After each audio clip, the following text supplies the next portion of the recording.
오늘 말씀의 제목은 하나님의 뜻대로 하는 근심은, 이런 말씀 제목 가지고 함께 말씀 나누고자 합니다. 그래서 또 킹제임스 버전을 보면 또 하나님의 뜻대로 하는 근심은 또 슬픔이라고 표현되어 있습니다. 근심은 이렇게 원문에는 또 근심, 슬픔 이렇게 되어 있는데요. 왜 하나님께서 우리에게 슬픔, 근심을 주셨을까 하는 것을 오늘 본문 말씀을 통해서 한번 살펴보고자 합니다. 우리는 김종욱 장로님 때문에 좋은 사진을 많이 봅니다. 좋은 사진 많이 보는데 이 사진을 보면서 말씀에 이렇게 좀 대비해 봅니다. 산 위에 배가 있으면 어떻게 하죠? 우리는 노아를 통해서 봅니다. 하나님의 말씀대로 노아는 산 꼭대기에 방주를 짓습니다. 그럴 때 많은 사람들은 이해하지 못한다는 거죠. 오히려 노아를 비난하고 미쳤다고 얘기하고 뭔가 생각이 잘못됐다고 얘기하는 겁니다. 그러나 노아의 입장에서는 하나님께서 방주를 준비하라고 했기 때문에 준비하는 것입니다. 그 어떤 사람이 뭐라 하든 해야 할 일을 하는 것입니다. 그것이 그때 40일 동안 끊임없이 하늘의 궁창이 뚫려서 또 땅에서도 솟아오르고 모든 세상이 무너지는 것 같은 시간을 우리가 갖게 되는 것입니다. 그래서 어떤 학자들은 그레드 캐년이라든가 각 지역 나라마다 보면 아주 계곡이 이렇게 만들 수 없는 계곡들이 너무 많이 보여요. 그때 당시 아마 그렇게 형성되지 않았을까 이렇게 유추해 봅니다. 그만큼 하나님의 뜻대로 우리는 말씀하셨을 때 우리 자신이, 나 한 사람이 온전하게 주님의 뜻에 합당하게 움직이는 것이 중요합니다. 행동해야 한다는 것입니다. 그리고 이 바다의 운물을 보면서 김종욱 장로님 느꼈을 그 현장에서 느꼈을 그 시간들은 직접으로 우리는 체험하지 못합니다. 그러나 유추해 보자면 안개가 가득하게 바닷안개가 있는, 또 거친 파도가 밀려오는 그 광경을 보면서 희망을 보고 있다는 거죠. 소망 가운데 이 땅에 어떻게 우리가 살아가야 될 것을 살펴봐야 되지 믿습니다. 어떠한 파도가 밀려온다 할지라도, 거센 파도가 우리를 휩쓸려 내려간다 할지라도 우리는 오직 소망 대신 하나님을 바라봐야 될 줄 믿습니다. 그러면 안개는 거치고 바다는 잔잔해질 것이고, 그 안에서 우리가 만약 바다 한복판이 있다 할지라도 우리는 주님의 사랑 안에서 거하게 될 줄 믿습니다. 이것이 장로님의 생각과 우리의 생각이 어떤지는 모르겠습니다. 그러나 장로님도 거의 그와 같은 마음으로 이 사진을 바라봤을 줄 믿습니다. 오늘 본문의 이야기는 마게도냐에서 시작합니다. 바울이 원래는 비두니아 쪽을 향해서 마음을 정하고 선교하러 왔을 때 예수님께서는 바울에게 마게도냐 지역으로 건너가라고 합니다. 그래서 자신이 목표했던 것을 버리고 예수님이 말씀하신 대로 드로아를 통해서 마게도냐로 넘어가게 됩니다. 드로아 지역은 보통 우리 트로이 목마라는 것으로 유명한 곳입니다. 그래서 그것을 통과해서 마게도냐에 이르고 또 고린도에 가서 복음을 전하고 또 다시 이렇게 마게도냐로 돌아오는 그런 시간을 갖습니다. 그래서 바울이 마게도냐에 이르렀을 때 육체가 편하지 못하였다고 했습니다. 그래서 뭐냐면 분명히 고린도에서 갔다가 왔고 분명히 그것에 복음이 잘 뿌려지길 원했지만 그 받아들였던 복음이 서로 분쟁이 일어나고 또 잘못된 것을 이야기하는 분들 때문에 많은 어려움이 있었다는 것입니다. 그래서 우리는 바울이 어떤 모습이었냐면 굉장히 약한 모습이었다 그래요.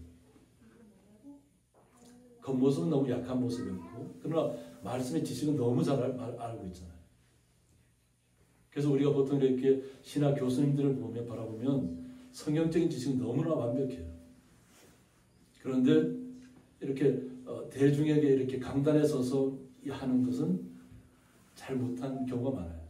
왜 그러냐면 학생들에게 내가 알고 있는 모든 지식을 가르치는 데 집중했기 때문에 그냥 사람의 마음을 어떻게 움직여야 되는 것, 그런 것은 잘 신경 쓰지 않거든요.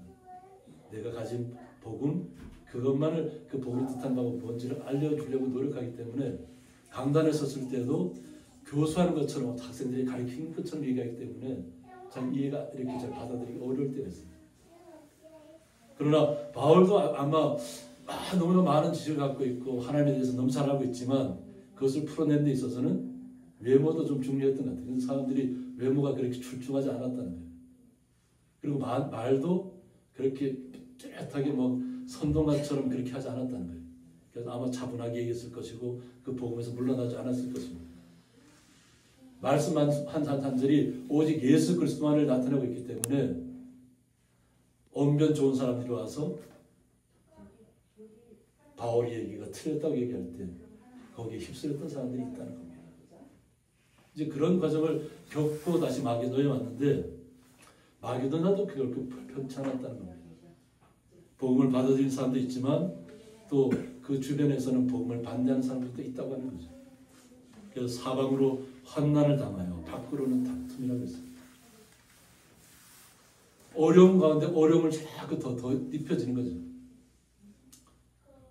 제가 예배 시작 전에 잠깐 이렇게 우리 성도님들이 얘기하는 모습을 좀 봤는데 이범자 성도님 그런 얘기를 하더라고요. 어떤 사고를 당하고 이런 어떤 과정이 있어도 다 하나님의 은혜라고 하는데 송찬호 성도님이 아니 뭐 운전하다가 사고 나면 그래도 감사할 거냐고. 그랬더니 이번 성도님이 대답이 어떠냐면 그래도 하나님의 뜻이 있을 거라는 거죠. 거기. 그 얘기를 듣고 제가 우리 성도님들의 이 신앙이 얼마나 깊은가 그래서 미리 아는 시간이 됐습니다. 상황의 변화에 따라서 우리가 움직이는 성도가 아니라는 거죠. 어떤 상황이 발생해도 우리의 믿음은 오직 주님만을 향하고 있다는 것입니다. 그러니까 밖으로는 다툼이 일어나고 어려움 가운데 있다 할지라도 또 안으로는 두려움이 있었다는 거예요. 그러니까 내적으로도 내 안에서 두려움들이 계속 있었다는 거죠. 우리 바깥에서 나를 잡으려는 사람이 있고 나를 돌에 치려고 하는 사람들이 있고 나를 어떻게든 그 말씀이 틀렸다고 이야기하는 사람이 있다고 할지라도 그것을 온전하게 견뎌내야 되는데 우리의 육체적으로는 약하다는 거죠. 그러니까 바울의 스스로를 약한 모습을 오늘 말씀을 통해서 나타내고 있습니다. 나도 그렇게 강한 사람이 아니다. 그러나 주님의 사랑이 있기 때문에 두려움 가운데서도 내가 이 말씀을 놓지 않고 있다는 것입니다. 그러나 낙심한 자들을 위로하시는 하나님이라고 합니다. 좀 심적으로 굉장히 두려움에 쌓여 있었는데 전에도 한번 디도가 오기를 디도는 바울의 동역자인데 또 디도가 아마 젊음이 있으니까 또 굉장히 많은 도움을 줬던 것 같아요. 그런데 막상 도움이 와야 될 시간에 오지 않았다는 거예요. 전에는 들어와 있을 때에도 와서 오기를 원했지만 그때도 오지 못했는데 또 이번에도 어떠한 바울이 고린도 지역에다 이렇게 디도를 파견했던 것 같아요. 가서 다시 하나님의 말씀으로 주님의 말씀으로 그들을 갖다 반드시 위로하고 그들을 말씀에 바로 세우고 오라는 했는데 하나님께서 역사하셨다는 것을 오늘 본문에서 얘기하고 계십니다. 낙심한 자들을 위로하시는 하나님이 디도가 오므로 우리를 위로하였다고 했습니다. 고린도에 갔던 디도가 와서 기쁜 소식을 갖고 왔다는 거죠. 그러니까 우리가 지금과 그 당시의 세계를 하나하나 걸어서 가야 된다고 생각하시면 어떻게 생각하세요? 우리의 이 땅에 복음이 처음 들어왔을 때도 마찬가지입니다. 우리가 이 지역에 살았을 때에도 예전에는 한 마을 가려면 어떻게 해야 되죠? 배 하나를 건너야만 그 다음 마을을 건너갈 수 있습니다. 제가 낚시를 문구까지 가기 위해서 배를 5번을 탔습니다. 그런데도 기쁨으로 걸어갔어요. 그때는 그것이 낚시를 제가 그때는 뭐 좋아했으니까 그 기쁨으로 간 것이죠. 근데 이 복음을 들고 가는 분들은 다 걸어가야 되죠. 지금처럼 뭐 교통이 편리해서 요즘 또 사고도 많이 나고 있지만은 빨리 갈 수 있는 시간들이 아닙니다. 다 일일이 걸어서 가야 되고 교통수단을 이용한다 할지라도 그것이 뭐 말이나 당나귀나 낙타가 될 텐데 그것은 뭐 돈이 엄청나게 그 당시 하니까 엄두를 못 냈을 겁니다. 근데 걸어서 가야 하는 그 모든 나라와 나라를 뛰어넘어서 가야 하는 그 걸음들이 복음 때문에 가는 것입니다. 기쁨을 가지고 가는 것입니다. 고린도 지역까지 갔다가 다시 마게도냐로 돌아왔을 그 시간은 디도도 기쁨을 얻을 것입니다. 좋은 소식을 얻었거든요. 그래서 그가 온 것뿐 아니요 오직 그가 너희에게서 받은 그 위로로 위로하고 너희의 상황으로 애통함이라고 했습니다. 오히려 디도가 그곳에 가서 오히려 그들로부터 다시 위로를 받았다는 거예요. 성도님들로부터 회복이 됐다는 얘기죠. 돌이켰다는 얘기죠. 그리고 사모함과 애통함이라고 했습니다. 그리고 나를 위하여 열심히 있는 것을 우리에게 보고함으로 나를 더욱 기쁘게 하는 일이라고 했습니다. 복음을 전하기 위해서 자신의 동역자인 제자인 동자를 보냈을 때 그가 받는 고통도 생각했을 것입니다. 어려운 가운데 나갔을 텐데 그가 가서 다시 회복시키고 복음의 좋은 소식을 가지고 다시 돌아왔다는 것. 그리고 고린도 교인들이 다시 사모하고 있다는 것. 그리고 애통하고 있다는 것. 복음 때문에. 그리고 또 바울이 또 연약한 모습으로 있으니까 또 바울을 또 하나님께서 온전하게 지켜주셔서 그가 가는 곳마다 복음이 온전히 전파될 수 있고 또 그런 이야기들을 했을 거라고 하죠. 근데 그것 때문에 너무 기뻤다. 그러므로 내가 편지로 너희를 근심하게 한 것을 후회하였다고 했습니다. 편지를 쓸 때는 아주 강하게 썼다는 얘기죠. 바로 돌아서라고. 그들이 아파할 정도로 편지를 썼지만 그것 때문에 그들이 처음에는 근심했다는 거죠. 슬퍼했다는 겁니다. 그런데 그 편지를 쓰면서도 후회하였다. 혹시라도 그 편지 때문에 마음을 상할까 봐. 자신도 아파하는 마음으로 편지를 썼다는 것이죠. 편지는 우리에게 우리의 마음을 적는 것이잖아요. 나의 절절한 마음이 그대로 전달되기를 원하는 마음으로 썼을 텐데 혹시 그 편지가 그들에게 상처가 되지 않았습니까? 그들에게 슬픔이 되지 않았습니까? 후회한 적도 있었지만 지금은 후회하지 않는다고 했습니다. 그 편지가 너희로 잠시만 근심하게 한 줄을 알았다는 것입니다. 그 편지를 받았을 당시에는 너무나도 아팠을 거라는 겁니다. 그러나 그 편지 때문에 다시 그들이 원 모습을 회복했다는 것이죠.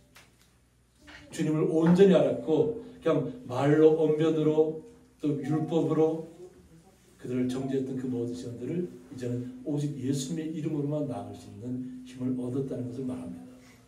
그래서 내가 지금 기뻐함은 너희로 근심하게 한 까닭이 아니라고 했습니다. 너희로 내가 기뻐할 거야. 이렇게 기쁜 마음으로 또 편지를 쓰고 있는 것이죠. 너희로 근심하게 한 까닭이 아니요 도리어 너희가 근심함으로 슬퍼함으로 깊은 슬픔의 장기로 인해서 어떤 결과를 가져왔냐면 회개함에 이른 까닭이라고 했습니다. 다시 돌이켰다는 것입니다. 메타노이아라고 하는데 메타는 뒤쪽으로 노이아는 마음 그래서 마음을 뒤로 돌이키다. 그래서 복음에서 잘못 나갔던 생각들이 다시 복음으로 돌아왔다는 것을 얘기합니다. 주님께로 다시 돌아왔다는 것입니다. 자신들의 생각에 따라서 흩어졌던 마음들이 다시 주님께로 모여서 주님의 말씀만이 우리에게 놀라운 사랑과 기쁨과 충만한 은혜로 나타났다는 것입니다. 이 회개함은 너희가 하나님의 뜻대로 근심하게 된 것은 우리에게서 아무에도 받지 않게 하려 함이라고 했습니다. 아무 해도 받지 않게 하려. 그래서 이 근심이라는 것, 슬픔이 때로는 우리에게 위로를 준다는 것입니다. 우리는 낙심할 때가 많잖아요. 이 땅에 살아가면서. 근데 그 낙심하게 되는 과정들이 다 보통 보면 나 혼자만 그렇게 큰 고통 속에 빠지는 것을 이해합니다. 부부간에 싸움을 할 때도 어떻게 나는 이렇게 아픈데 내 마음을 상대방은 남편이 되었든 아내가 되었든 나를 몰라준다고 속으로 알아가는 거예요. 상대방도 분명히 아플 것이라는 것을 우리는 이해해야 될 줄 믿습니다. 남편이 아프면 아내도 그만큼 아파하고 있다는 것을 알아야 되고, 아내가 아파하면 그만큼 남편도 그만큼 아파하고 있다는 것을 서로가 이해해 줘야 됩니다. 그래야 이것이 하나가 될 수 있습니다. 그러니까 나만 아프다고 생각하고 나의 아픔을 알아주지 않는다고 그냥 상대방에 대해서 원망하고 불평하면 어떻게 될까요? 그 사랑이 금이 가기 시작하는 거예요. 그래서 내가 아파한 만큼 내 상대방도 그만큼 아파하고 있다는 것을 아시고 서로가 서로를 위해서 기도해야 될 줄 믿습니다. 그래서 하나님의 뜻대로 하는 근심문이라고 했습니다. 하나님의 뜻 안에서, 말씀 안에서 슬퍼하는 것은, 근심하는 것은 우리에게 놀라운 특권을 허락한다는 것입니다. 후회할 것이 없는 구원에 이르게 하는 회개를 이루는 것이라고 했습니다. 후회할 것이 없다는 거예요. 영원한 생명을 얻었다는 것이잖아요. 슬픔도 아픔도 고통도 그 어떤 것도 없는 오직 주님만을 찬양하며 주님과 함께 기뻐하는 그 순간만을 나타내는 하나님의 나라만이 우리에게 약속되어 있다는 것입니다. 예수님에게로 돌아갔다는 것입니다. 다시 나에게 내가 슬픔에 빠졌던 그 시간이, 근심에 빠졌던 그 시간을 통해서 예수님만을 온전히 보게 되었다는 거예요. 그래서 아파한 사람만이 아파하는 사람을 위로할 수 있습니다. 고통 속에 빠져봤던 사람만이 고통 속에 정말 힘들어하는 분들을 그 고통에서 건져낼 수 있습니다. 내가 겪어보지 않으면 상대방의 고통도 아픔도 이해할 수 없습니다. 우리는 주님께서 우리를 향하신 뜻이 지금 내가 고통 속에 있다면 그 고통 속에서 우리를 구원하셨다는 것을 아셔야 될 줄 믿습니다. 이미 주님께서는 예수님을 통해서 우리는 구원자의 바늘을 올려놓으셨습니다. 하나님의 나라를 날마다 맛보게 하셨습니다. 이 땅에서 영원한 생명 가운데 걸어가고 있다는 것을 날마다 우리에게 깨닫게 하신 줄 믿습니다. 그러나 세상 근심은 사망을 이루는 것이라고 했습니다. 하나님의 뜻 안에서 하는 근심은 구원에 이르는 해결을 우리에게 주지만 세상적인 내 뜻대로 내가 어떤 세상 속에서 뭔가 잘 이루려 하고 자신의 생각을 관찰하려고 하고 다른 사람은 무너지더라도 나만 그냥 이루면 좋다는 생각으로 나아가는 사람들은 결국 사망을 이루게 될 거예요. 하나님을 떠난 세상적인 욕심들은 결국 세상 세상에서는 이룰 수 있을지 몰라도 하나님의 뜻 안에서는 하나님과의 관계는 전혀 관계없는 사람들입니다. 세상의 부귀영화를 이루고 싶으신가요? 그것이 나의 모든 목표인가요? 그것은 구하지 않아도 하나님께 충성하면 하나님께서 더딥혀 주는 것들이에요. 주님의 말씀대로 충성하고 신실하고 정직하게 내가 살았더니 어떤 나를 속이려 하는 사람들을 갖다가 오히려 그들을 위로하고 오히려 긍휼의 마음을 바라봐주고 그들의 마음을 이해해주고 오죽하면 저 사람들이 저랬을까 하고 축복해주는 사람이 승자입니다. 거기에 휩쓸려서 같이 멱살 잡는 것은 패자입니다. 동일한 패자입니다. 우리는 하나님의 뜻대로 하는 기쁨이 우리의 마음속에 충만해야 될 줄 믿습니다. 우리의 마음속에 예수님의 마음을 품으면 예수님의 그 사랑이 예수님의 그 긍휼함이 우리 안에서 내 안에서 넘쳐날 줄 믿습니다. 결국 세상적인 것들은 결국 사망을 이룬다는 것입니다. 우리는 세상을 따라가는 사람들이 아니라는 것을 확실히 하시기 바랍니다. 그래서 내가 슬픔에 빠졌다면 또 상대방이 슬픔에 빠졌다면 상대방이 아픔 가운데 있다면 우리는 어떻게 해야 될까요? 내 자신이 먼저 회복이 되어야 됩니다. 내 자신이 먼저 슬픔에 빠졌던 시간들이 있었다면 그 슬픔을 극복해내야 됩니다. 그러나 하나님의 뜻대로 하게 된 이 근심이 너희로 얼마나 간절하게 하며 하나님의 뜻대로 하는 근심은, 슬픔은 우리를 간절하게 합니다. 그 상황을 이겨내기 위한 그 간절함이 우리에게 있어야 하는 거죠.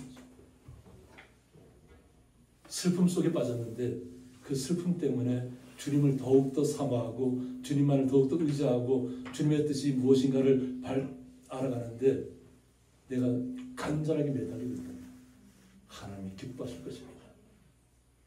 또 얼마나 변증하냐. 이 변증한다는 것은 변화하는 것입니다. 나의 정당함을, 비록 우격다짐을 당해서 내가 지금 슬픔 가운데 있다 할지라도 이런 욥의 고난을 통해서 그런 상황을 많이 보잖아요. 내 자신은 의로웠지만 나를 둘러싼 모든 고통과 아픔들은 그냥 세상 사람들이 나를 다 멸시할 정도로, 가장 친한 친구가 나를 멸시할 정도로 나의 모습 처참하게 무너진다는 거죠. 그런데 이것을 변호해 준다는 겁니다.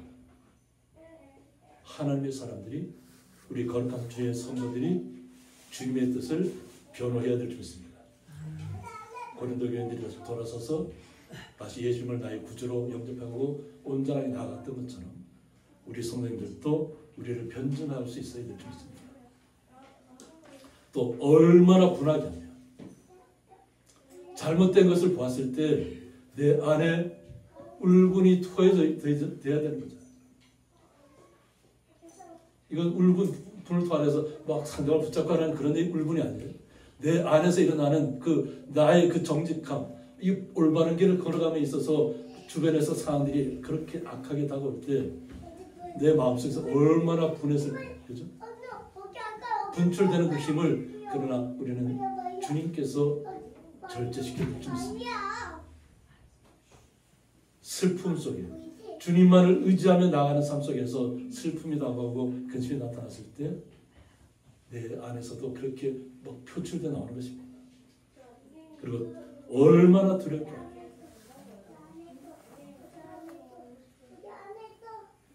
우리는 정직한 길을 걸어가고 있잖아요. 주님이 원하시는 선하신 뜻대로 걸어가고 있잖아요.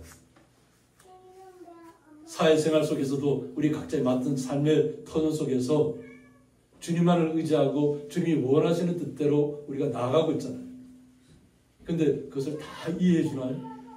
주변 사람들이 다, 세상 사람들이? 그런 것이 들어왔을 때 나를 두렵게 할 수 있다는 거죠. 얼마나 두렵게 한다는 거죠. 그리고 얼마나 사모하게 하는 거죠. 오히려 이 슬픔 때문에, 근심 때문에 더욱더 주님만을 사모하게 됐다는 거죠. 주님의 나라에 속히 이루고 싶다는 거죠.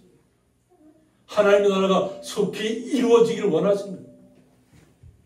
그래서 우리가 찬양도 마라나타 했잖아요. 주여 속히 임해달라는 거예요. 이 땅에 잘못되어 가는 모든 것들을 바라볼 때마다 주님의 나라가 속히 임하기를 원하는 것이 우리 성도님들의 마음인 줄 믿습니다. 그만큼 주님의 나라를 사모한다는 것입니다. 그리고 얼마나 열심히 있게 하며 세상에서 다가오는 두려움들, 그런 것 때문에 물러서지 않는다는 거죠. 오직 주님의 사람들은 거룩한 군사가 되는 줄 믿습니다. 주님께서 우리의 모든 믿음을 통해서 우리의 보호막이 되시고 방패가 되십니다. 그리고 얼마나 벌하게 하였는가. 우리가 이 땅에 살아가면서 많은 것들을 바라보게 됩니다. 우리는 우리 스스로가 이렇게 원수를 갚을 수는 없습니다. 원수 갚는 것은 누구에게 있다고요? 하나님께 있습니다. 우리의 아픔, 고통, 슬픔, 원망, 불평 이런 것을 다 주님께서 알고 계신다는 거죠. 부당함도 알고 계시고 나의 정당함도 알고 계시고, 그러나 우리 스스로가 복수의 하신이 되어서는 안 된다는 겁니다. 오직 주님 앞에 맡기시기 바랍니다. 그럼 주님께서 일하실 것입니다. 왜? 주님을 알고 있고 주님이 하실 것을 기대하고 있기 때문에 주님이 그것이 분명히 말씀에 맞다면 주님의 뜻대로 안에서 우리는 주님이 하는 역사를 바라보게 될 줄 믿습니다.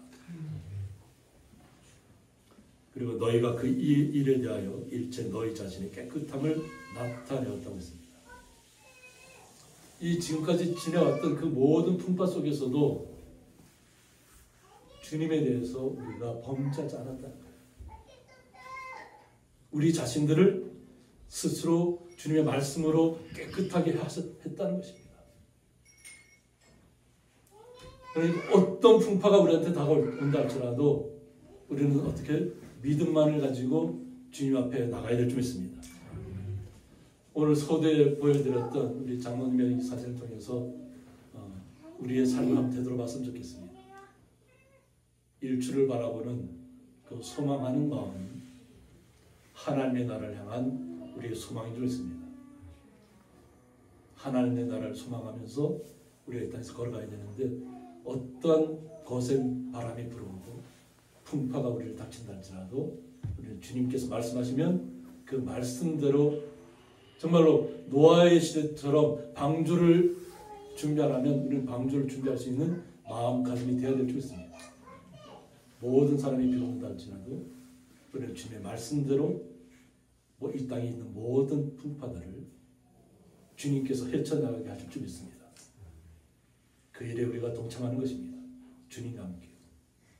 그리고 날마다 우리 속에서 주님의 나라를 이루시기 바랍니다. 하나님의 나라가 내 안에 이루어지게 하여 주옵소서.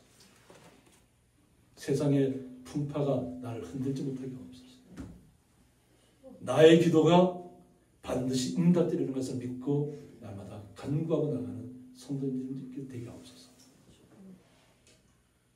주님께서 하실 줄 믿습니다. 주님께서 역사하실 줄 믿습니다. 함께 기도하겠습니다.